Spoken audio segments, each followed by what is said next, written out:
Hello, Karolina. Karolina Christopher is an integrative psychotherapist, very much in the same kind of vein as me on a professional level. So um, Hmm.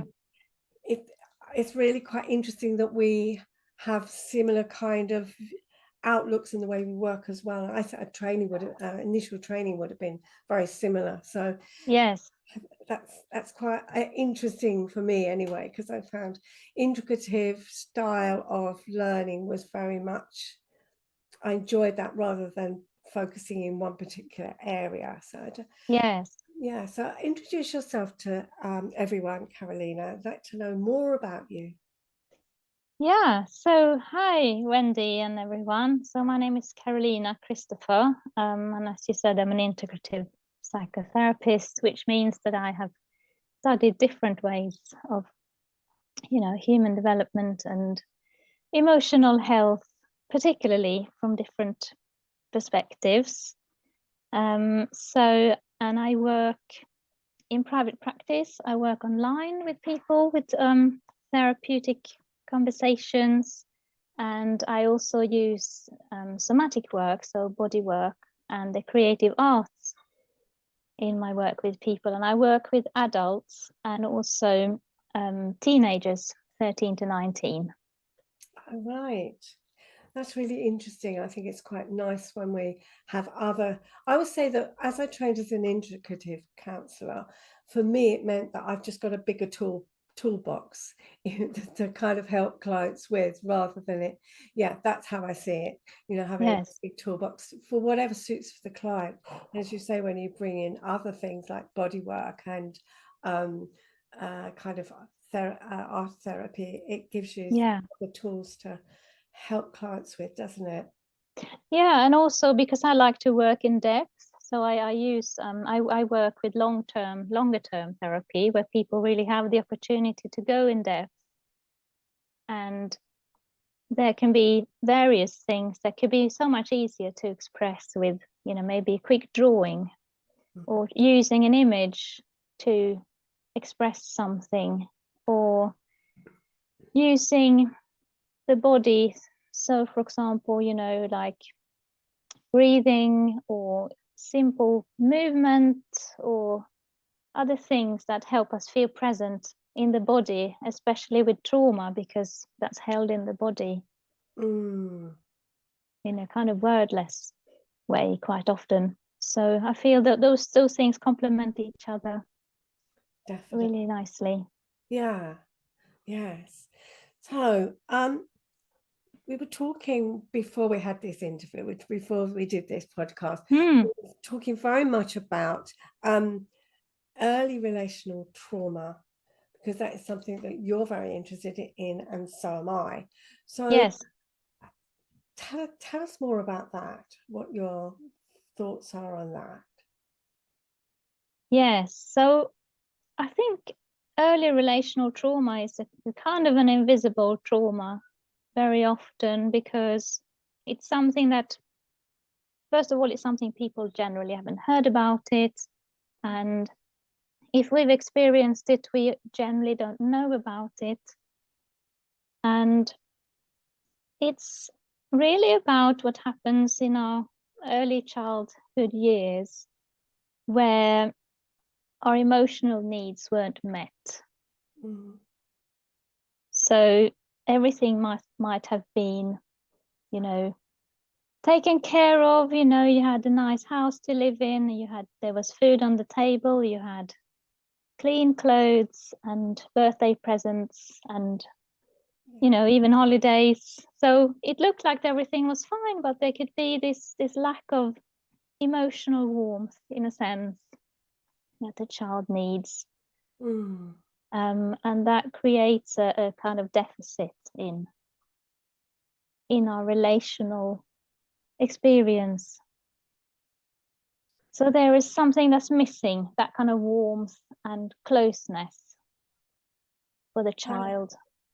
And I guess the availability to the caregiver as a child, that Yes. emotional availability. Maybe they were working long hours, or maybe they were away a lot, or maybe they just weren't able to provide that themselves because the parent hadn't experienced it, so they didn't know how to provide it for the child.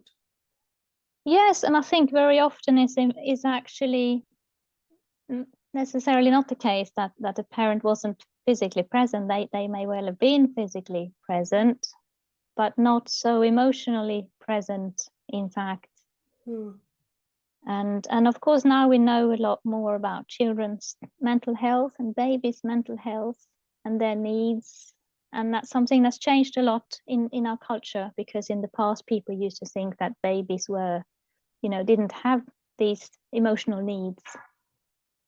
There was very much a focus on, as the physical needs of the child. And then gradually we've learned more about the brain and emotions and how they even actually shape the brain. Mm. And so this is fairly new knowledge, I think. And there is so much more in that early relationship that is so important than just being, fed and changed and kept warm and so on. So what is it that children really need? What is it that they're missing? Now you talk about emotional, closeness, but maybe the audience needs to know a bit more about that. Yeah, so there is this word called attunement, which is where we tune into the child's feelings, whether the child is, sad, angry, happy, that the child is being met and mirrored in that. And that begins to shape our sense of self, because a child very much, as children, we are our emotions. We just experience them. And there's someone there that can meet us in that, so we can experience joy together with Or our sadness. caregiver. Or sadness. We can also be comforted when we're crying. We can be acknowledged when we're angry, even very simply by saying, "Oh, yes, I understand you got angry when, your brother took your toy," or, "Oh, that made you sad, seeing that, in the, I don't know, in the cartoon maybe, when the child is affected by something," and putting words to those feelings. There is a sense of empathy that the child experiences, which the child will feel, "I'm okay. It's okay to have these feelings. I'm not a Yeah. problem. I'm not a bother. I'm valuable." Yeah, and I guess too often the caregiver, well-meaningly, will kind of say, "Well, don't worry, don't be angry, be sad, it'll be okay." But they're not actually, as you say, not in tune with the Yes. child, and then the child doesn't acknowledge their feelings. They either feel that it's an emotion they shouldn't have, or they don't understand it, or they feel it's being dismissed. Yeah. Yes.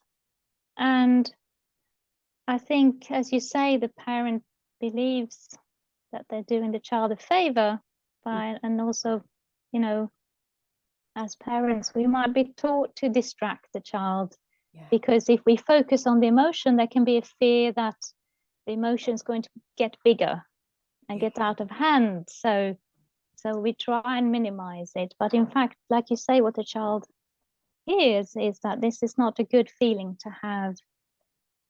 And maybe if I have this feeling, I won't be accepted, because this is not something that child is able to reflect around.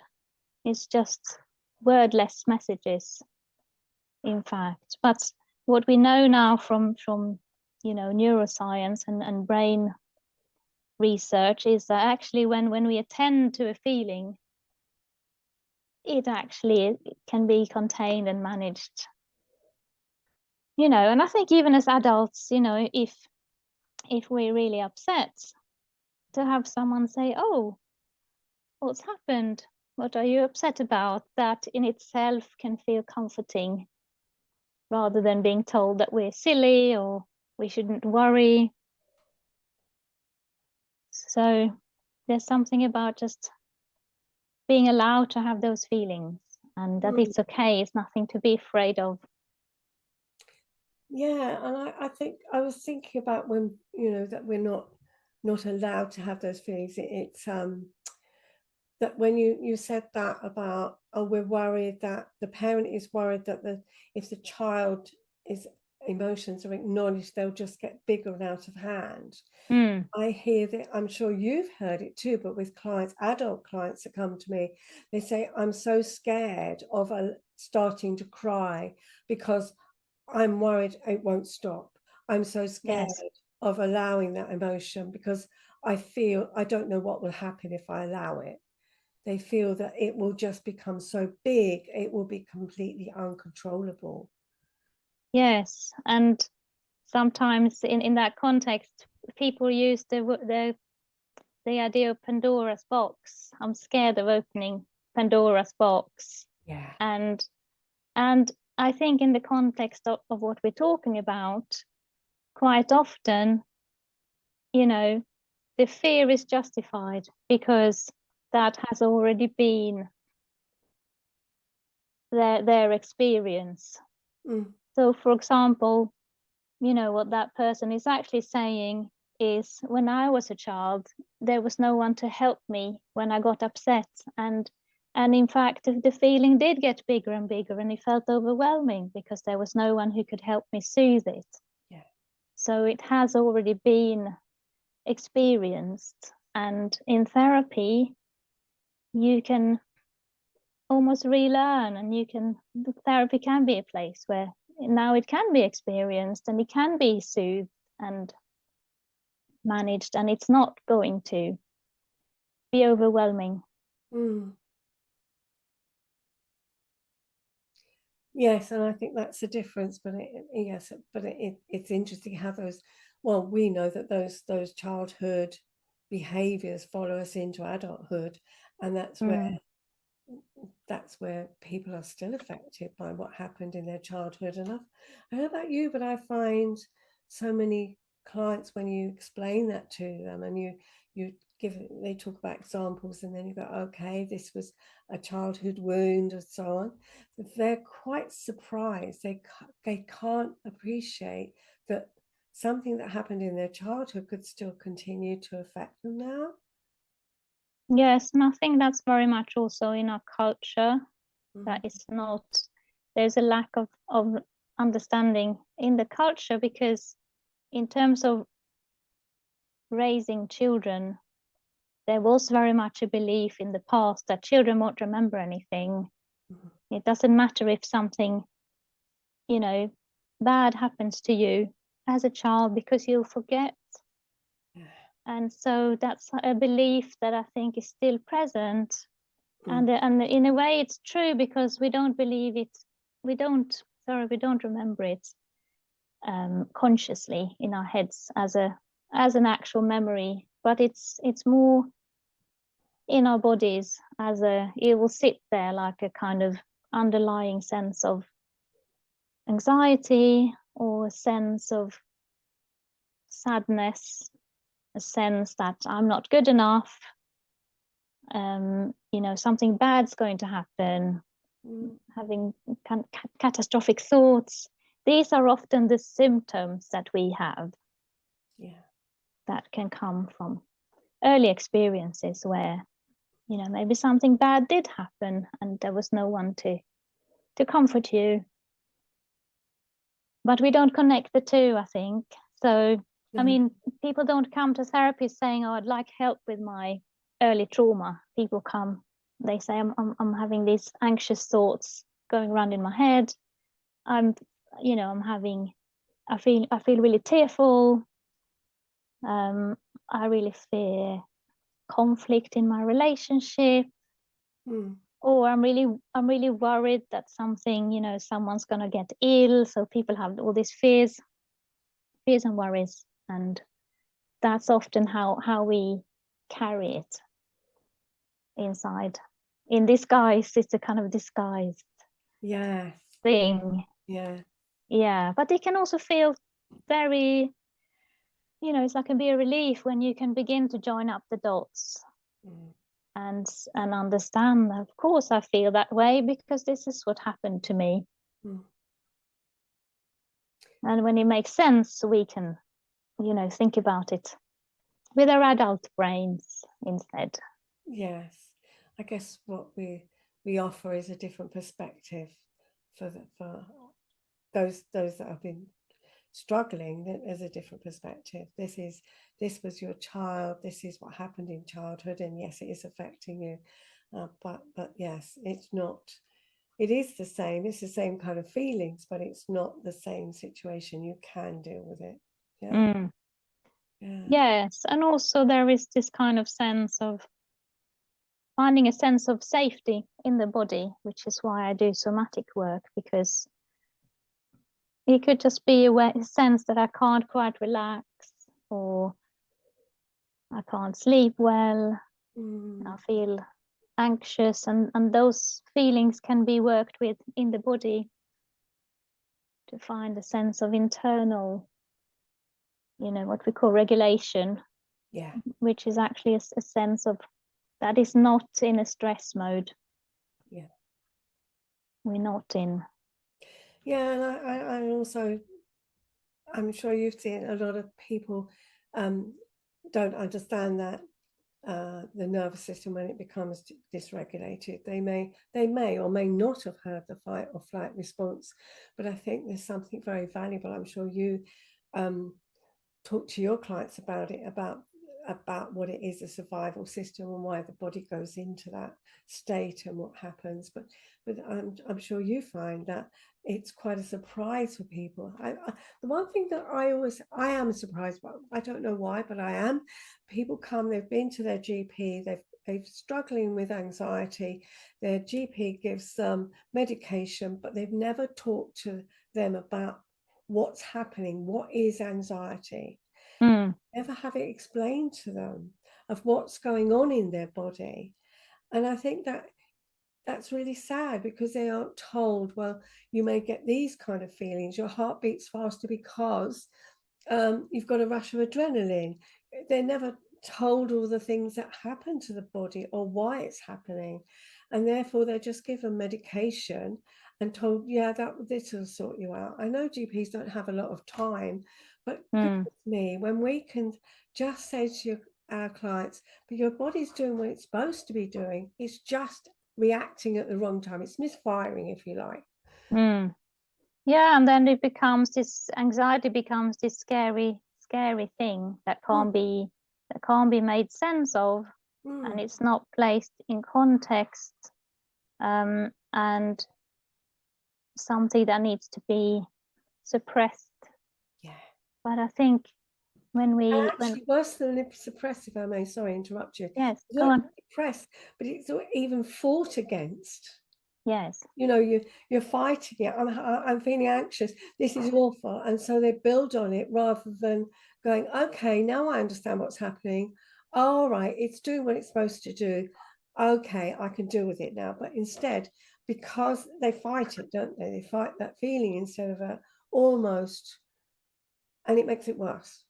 And of course you will fight it if, as a child, for example, Mm. you didn't have anyone to help you when you were anxious. It felt overwhelming. So it's this feeling, awful feeling that you want to get rid of at all costs. Yeah. And I think children have many anxieties that aren't necessarily picked up on. And the children are told, oh, don't be silly, or it's not that bad. And so we don't tune into the child's anxiety to help them, feel more confident about whatever situation it might be. It could be something at school, or, but then of course it can also be something in the home, like parents arguing that children can't quite address. So, and what happens as well then, I think, is that you know, you mentioned fight or flight, but we also have, you know, the other response, which is the freeze response. And I think that's quite a common response to be activated, especially in early relational trauma, because it's almost like we dull ourselves and lose the life spark in a way. So, and then maybe we're taught that trauma will trigger fight or flight. So people don't recognize that I don't feel that. So, you know, I can't have suffered trauma because I'm not, you know, in this unbalanced state. There's just something that doesn't feel right. And that can be the freeze response, where we kind of shut down our feelings instead. Yeah, that's right. Exactly that. And as you say, they just latch onto one or two. They may have heard of those, but they don't appreciate all the others as well. So yeah, very true. Wow. So we've talked a lot, quite a while, and we've explored quite a lot. And thank you very much for all that you've talked about, and it's been really interesting, Karolina. Yeah. If people would like to get to know you more and more about what you do, I will put all the details in the show notes, but what's one easy way of people getting in touch with you? So the easiest way would be to just go to my website, which is carolinachristopher.com, Karolina with a K. And so you can read a bit more about early relational trauma on there, and you can read about, you know, how I work with people as well. And you can book a session as well if you like, straight on the website. Okay. Or send me an email. Yeah. Thank you so much. It's been a really interesting conversation today. Thank you so much for your time today. Thank you very much. Yeah, it's been a pleasure.